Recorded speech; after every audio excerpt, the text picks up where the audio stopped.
Vytai, trumpai papasakok apie šiandien greičio ruožą, kaip sekėsi važiuoti. Šiandien buvo ilgas greičio ruožas, 530 km kalnuose, kilom į aukščiausias taškas buvo, man atrodo, 4100 metrų, pradėjom irgi gana aukštai 3800, tai taip jautėsi, biškai degonės, kad trūko. Buvo vietomis labai greitas greičio ruožas, buvo netgi tiesiųjų, viena tiesioji buvo netgi 25 km, kur reikėjo važiuoti.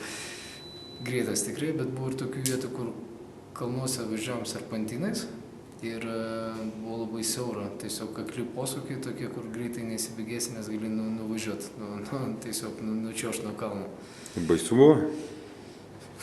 Vietomis gal jo, taip, nes kartais Antanas įsibėgėdavo, tai vis tik kartais, ne tai, kad baisu, nejauku kartais, nes pagalvoju, jeigu nuslysi, gal ten nieko neatsitiks, bet kaip tą mašiną ištraukti, tai čia būtų problema. Nebūna taip, kad tam posūkė rankinį ten grėbė? Ne, tik komis įrėmė, kad sėdinė išsilaikytų.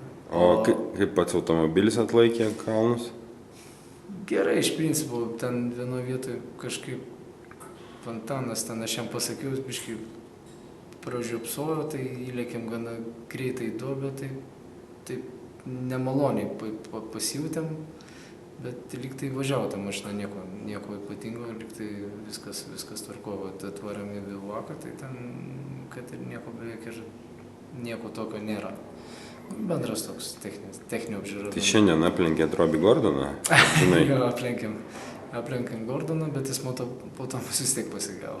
Galia, nes kažkas ten su ratu galiniu buvo įskaitėsi. Bet bendro įskaitai galutiniai šiandien greičio ruožai jūs greitesni? Gal jo. Ir mačiau, paskiau Robis Gordonas savo serviso zoną perkelė prie mūsų irgi.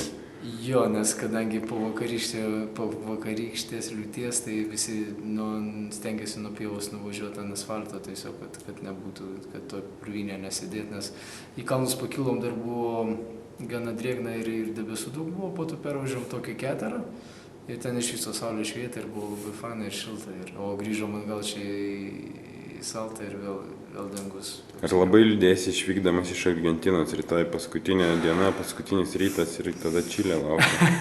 Gal nelabai liūdėsi, lauksiu, kadagi pagaliau tas Valparaiso, kada pagaliau ta pabaiga. Ne, šiaip ir Čilė gražu, vandenynas labai gražus yra, ten vis tiek tas kelias eina palei vandenyną, serviso automobiliam, ten tikrai pamatys vaizdų gražių. Tikiuosi ir mes pamatysim gražių. Gerai, tai linkime ir Čilei taip pat sėkmingai ir stabiliai važiuoti.